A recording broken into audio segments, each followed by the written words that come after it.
It's a beautiful hot summer day today. Beautiful hot summer day.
So it's about 7 in the morning right now. We were woken up this morning around 5 a.m. from the hotel room. I was asleep. Basically, I was asleep in my hotel room. The alarm goes off. Potential fire in the hotel room. It was, I don't know what was going on. Everybody was in a mild panic.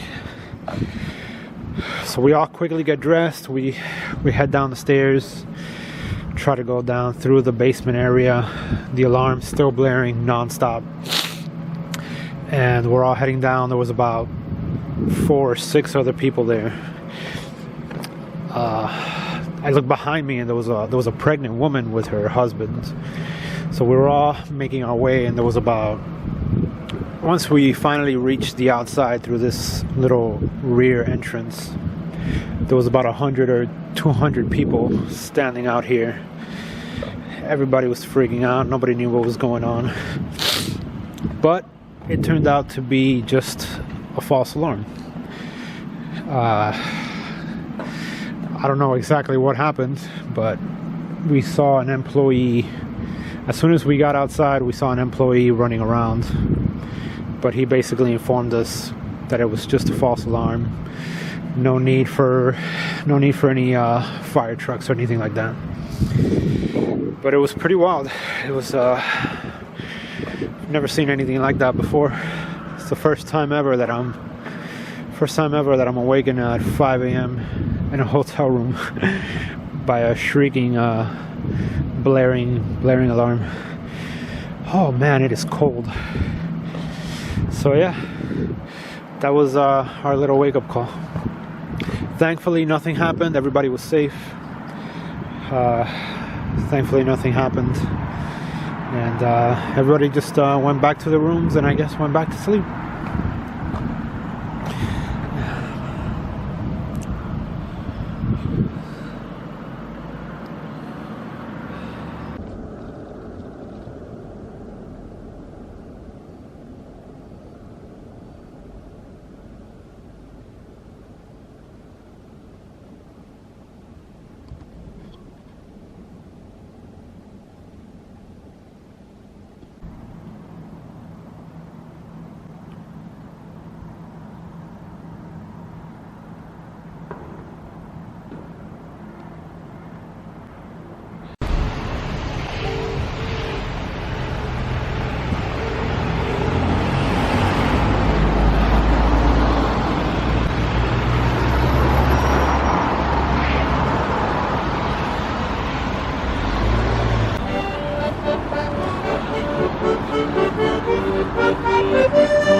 Good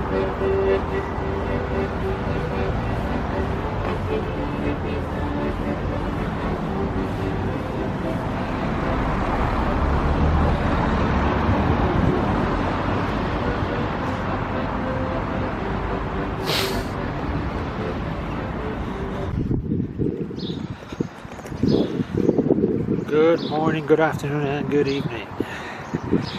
We're just trying to find a way inside this big, beautiful castle, or what resembles a castle.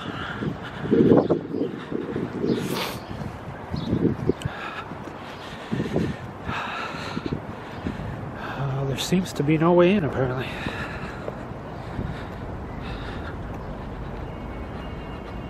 Okay, let's see what we can see. Oh boy, it is freezing today. It is so cold. My face is numb, that's how cold it is.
That's the beautiful thing, is that there's so much history here that we're not privy to.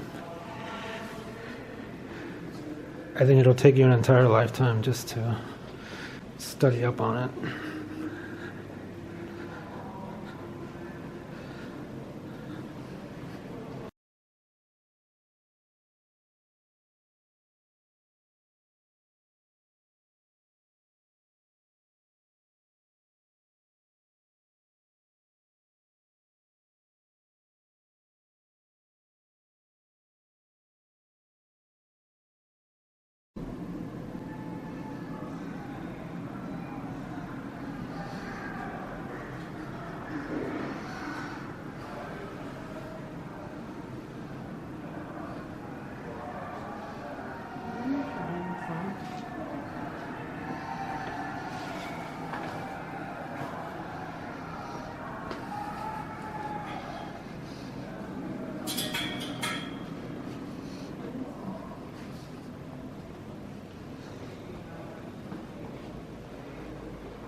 That looks stylish.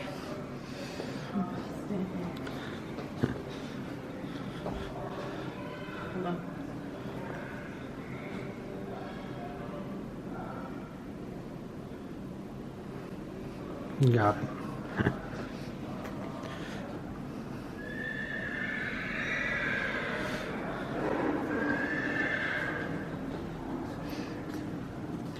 Oh, there's more over here.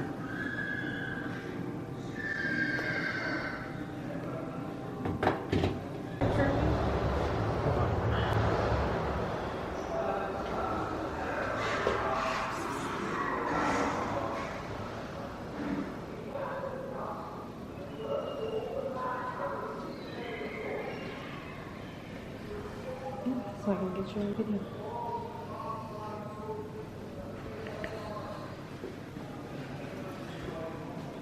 Say hi. No, this is just for the thumbnail.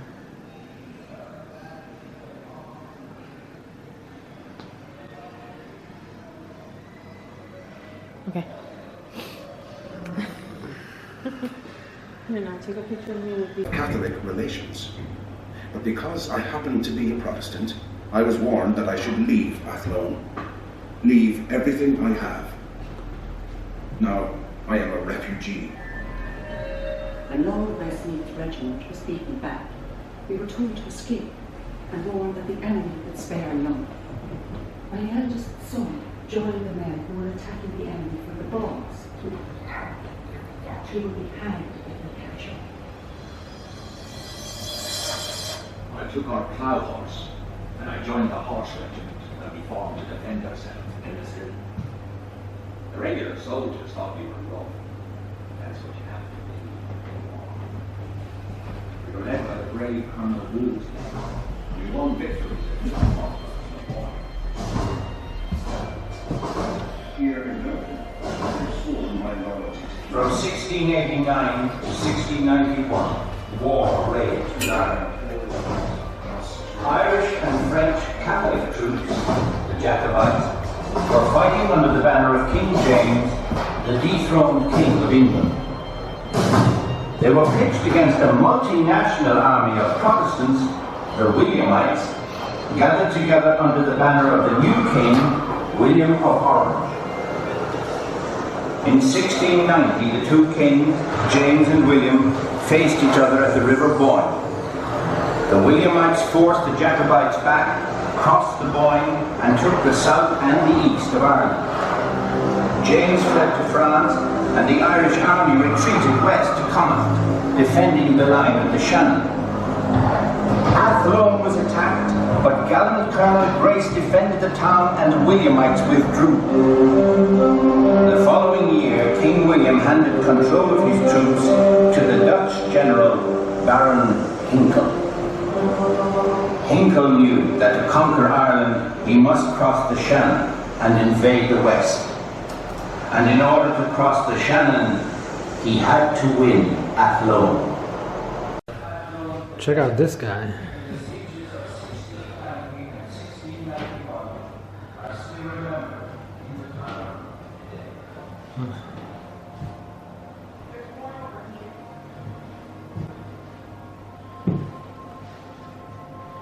Impressive.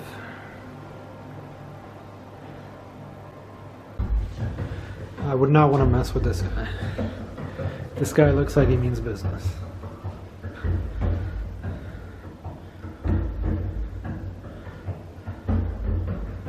Interesting. Very interesting.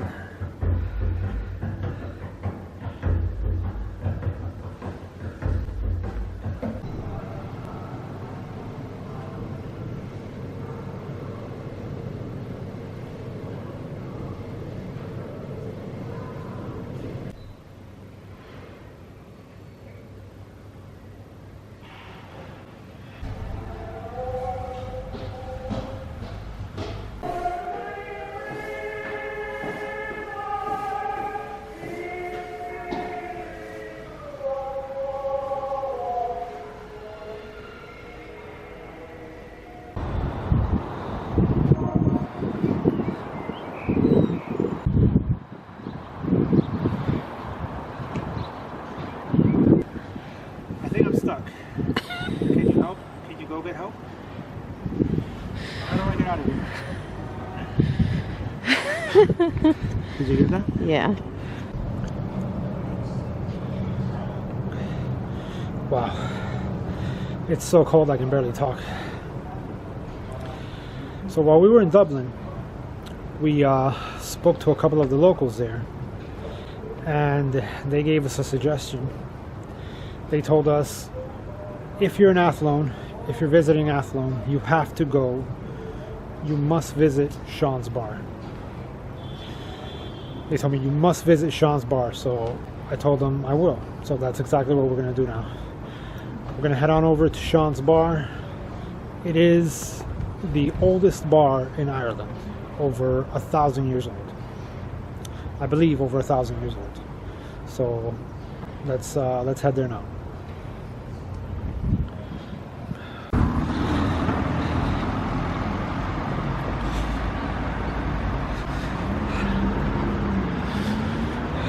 Here it is, Sean's bar. Let's go inside.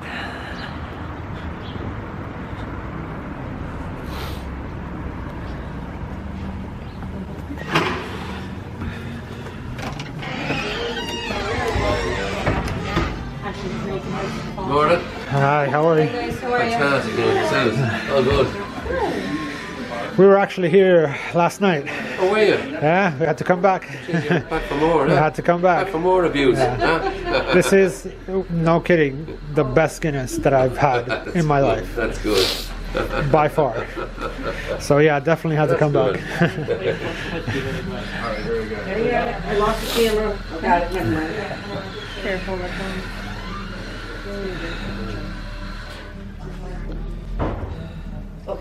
I'm going to put this on a t-shirt. Thank you very much. You're very What's welcome. up, Kilkenny? Hello. How are you doing? Hi, how are you? I'll take a Kilkenny.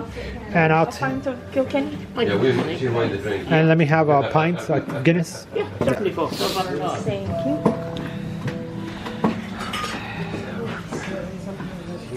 Our Walmart version of brandy cookies. Thank you very much. Very welcome. Donovan. Oh, that's a good Irish name. And when I was in college, my buddy and I wanted to make our own Bailey's Irish cream. Yeah. And the Irish whiskey we used was Bushmills to make it, the cream and everything. And it turned out very good. Yeah, prevented from more. You have 40 minutes in each one. You know, as I say, both of them are 5 minutes.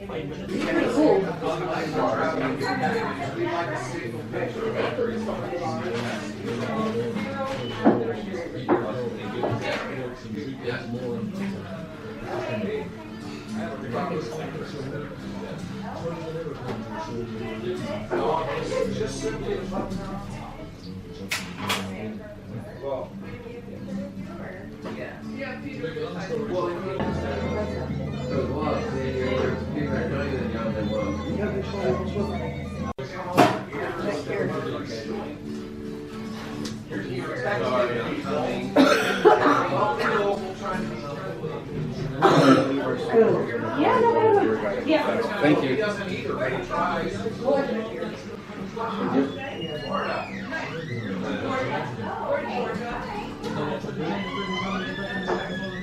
You ought to get that. If you're a single malt drinker, you love it. And if you're not, you won't. Right. The other one is really, really smooth. Take a bottle for my dad. How big are they? How big are I'll show you they? here.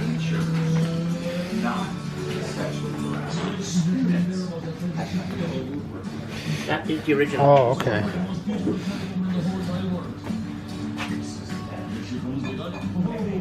That is your single malt. Wow. Now, what we do with these whiskies,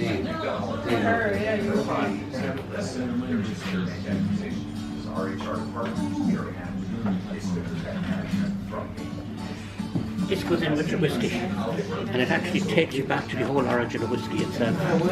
And you can follow the whole story along.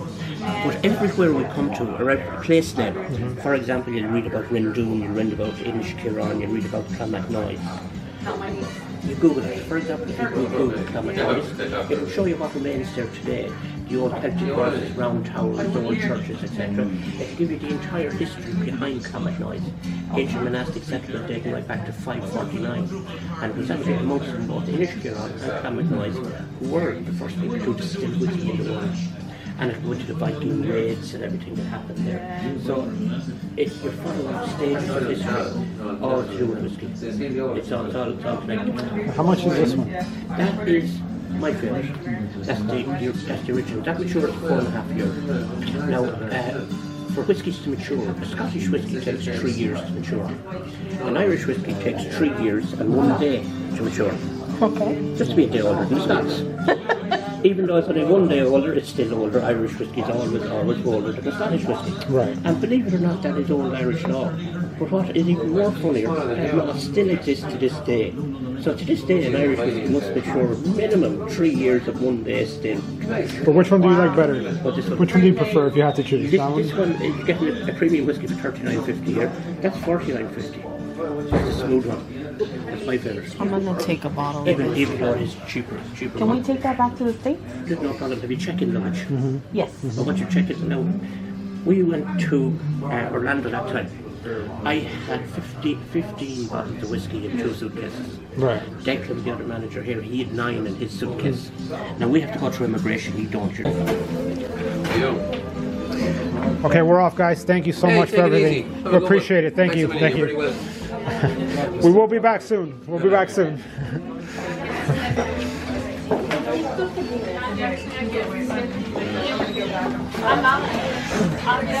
So nice. Oh, I love this place.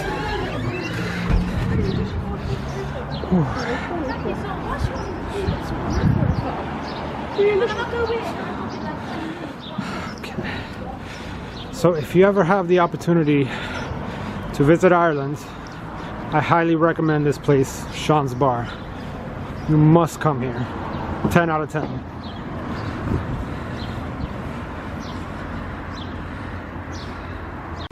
So we just left the Bella Italian restaurant and now we're headed back to the hotel. Italian. We had some delicious Italian food at an Irish city. But now we're gonna head to the hotel, drop off some stuff that we've managed to pick up along the way, and then head to see some more of the sights. It was very good. So keep an eye out.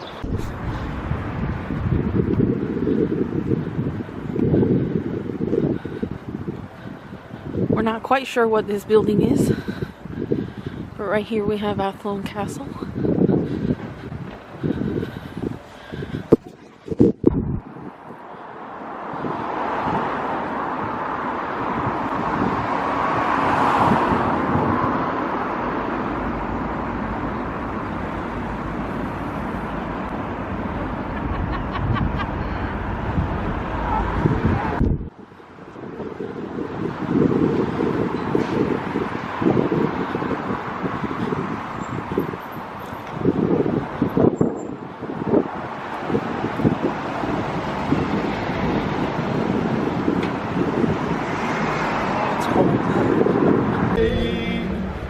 One day they led him up Calvary's mountain.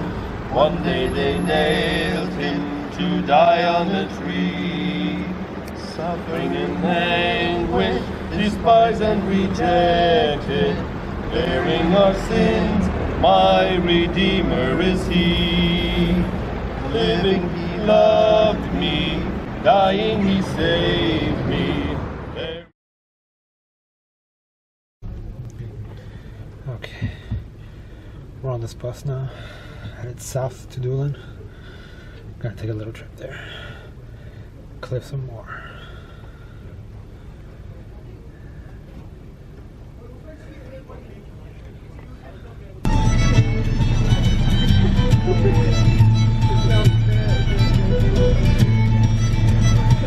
It is cold in this bus, and it is cold outside this bus. It's cold everywhere.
Like a water reed, a rush or a type of straw they would use. They would cut it into bundles. They would dry it out, usually at the side of the riverbeds or stuff, and then they would bring it to the house and tie it down. Now, if you go back 80 or 100 years ago in Ireland, a lot of the 90% of the roofs out the country here would have had a thatch on them, and I suppose it's kind of long since gone now. It's died out. It was something that was handed down from generation to generation, and there isn't many people that can thatch a roof now. So it's kind of still done for aesthetic reasons out the country here, and more so in the west of Ireland than anywhere else. But like I said, you'll see loads of these little cottages today. But if you take a look out the right hand side of the bus here in a few minutes, or actually just in a few seconds here, you'll see one here on the right hand side that was recently done.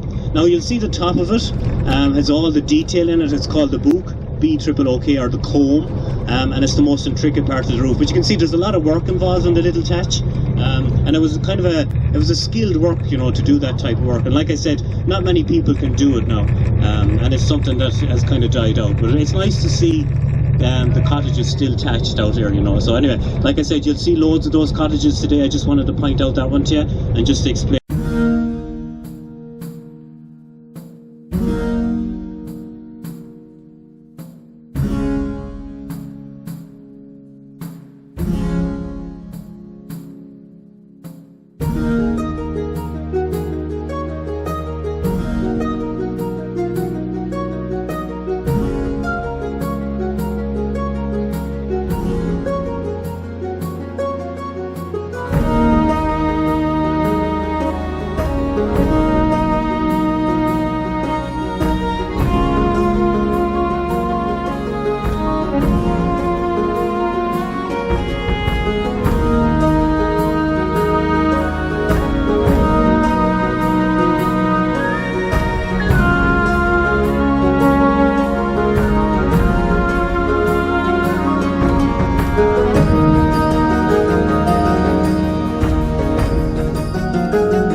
Oh, it's cold.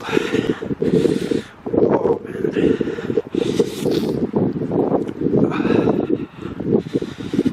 Whew. Wow. Look at that.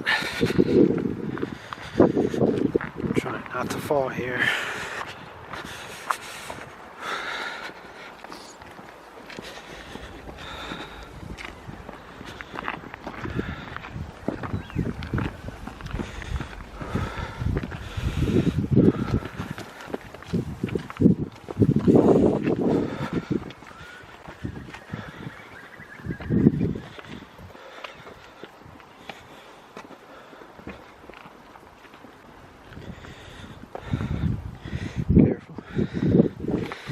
Careful, careful, careful.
That wasn't too bad.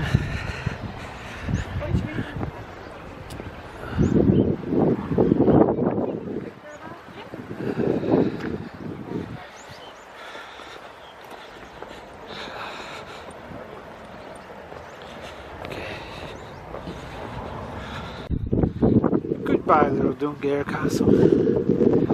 We'll see you next time. The crowd goes. When it gets JJ, the sound effect they used was chomp. Instead of like. I don't know.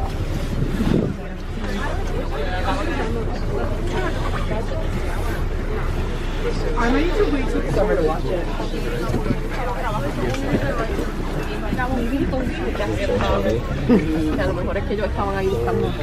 It looks so much better.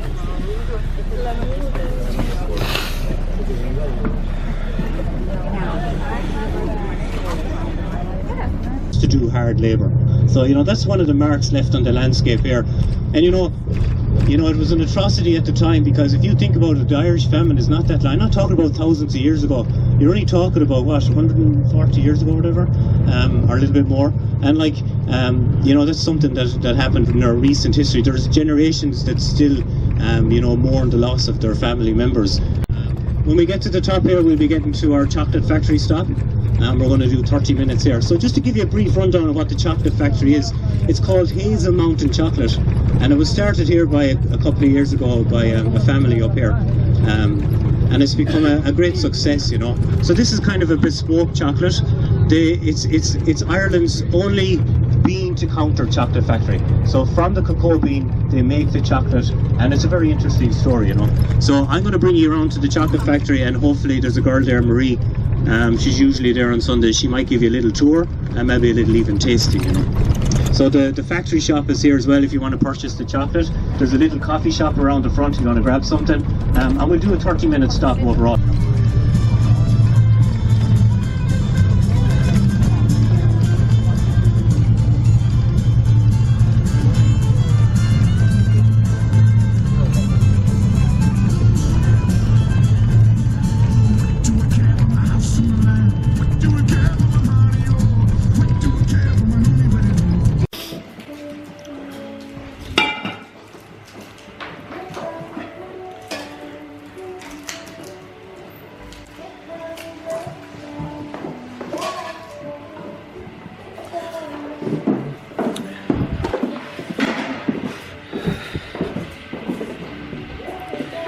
See what we got here.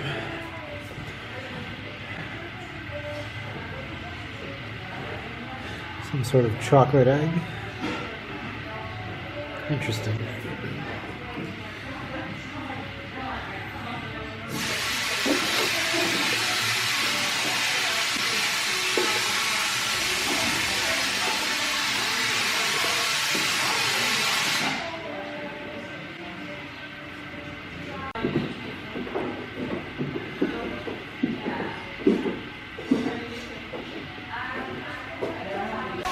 So what was the name of that chocolate? That sample chocolate? That was the Irish milk chocolate there. Irish milk chocolate? I think, yeah, kind of salmony packaging. And then the bean comes from Cuba.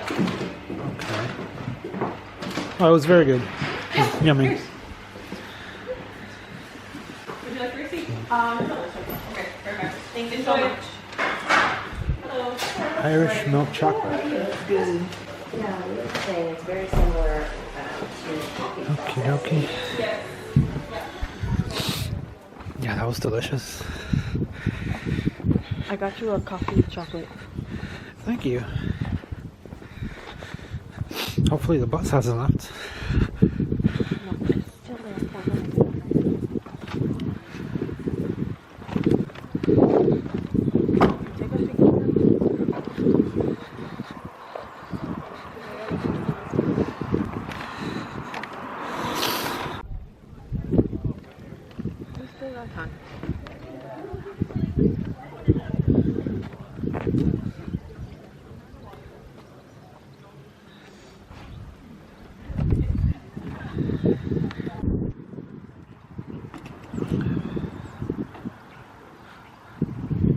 here, the other one is Connemara. And if you do get a chance to go to Connemara, especially on a bright day like today, you know, do one of those tours. It's a beautiful landscape. And you can see the two mountain ranges out there. You've got the 12 Bens and you've got the Manturk Mountains. And in between that you've got what's called the Aina Valley. And the Aina Valley is like probably some of the most beautiful scenery in the country, you know. And it's only a short trip from Galway City. So that's Connemara, and it's a beautiful landscape. So, like I said, if you are intending to do another tour, do the Connemara tour. It's really good. And there's loads of...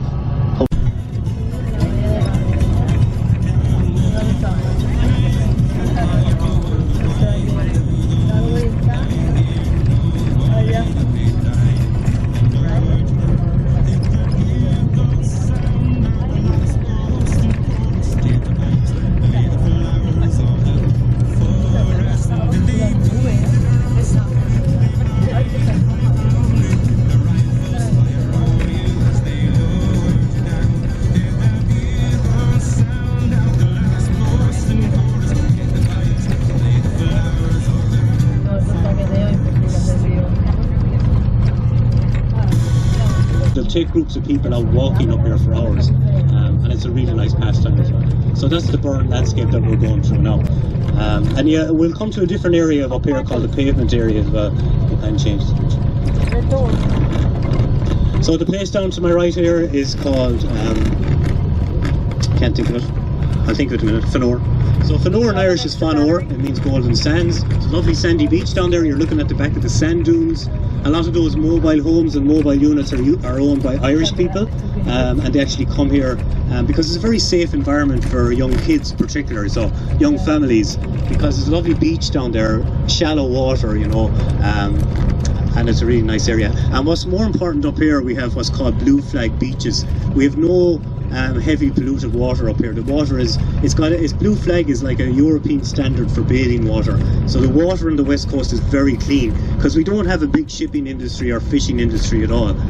You know, it's totally different on the east side of Ireland. You're in the Irish Sea. You know, if you stick your foot in the Irish Sea, it kind of comes out in a luminous yellow colour. You know, so the west is we're very lucky. You know.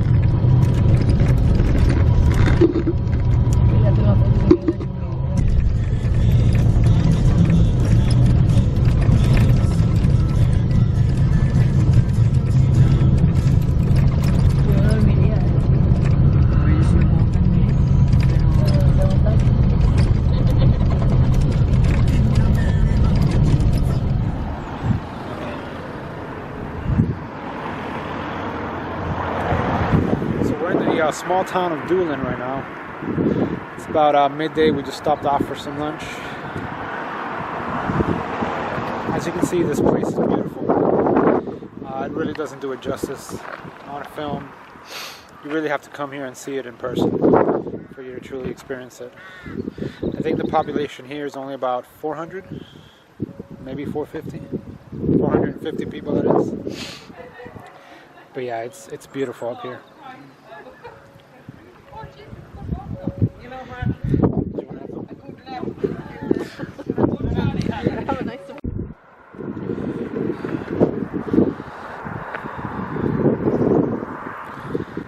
Doolin. Wouldn't you want to live here? I sure would.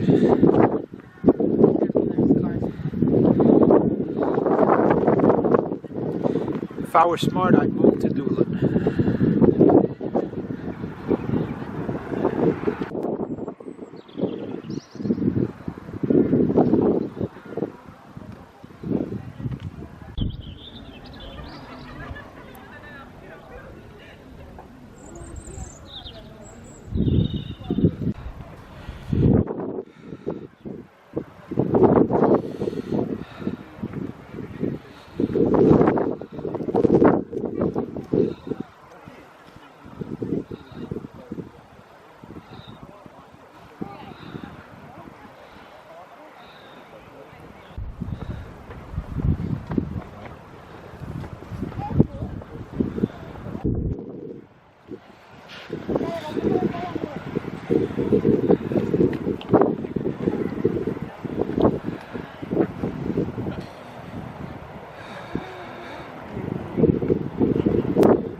boy, it's so cold. This wind is so punishing.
Oh, it's a beautiful hot summer day today.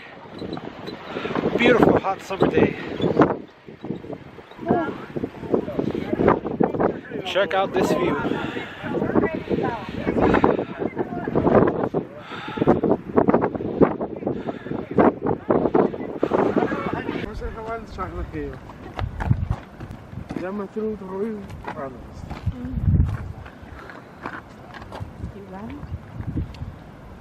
Remember.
rocky road, we're gonna run to quick for fun. Up the air and turn down the rocky road.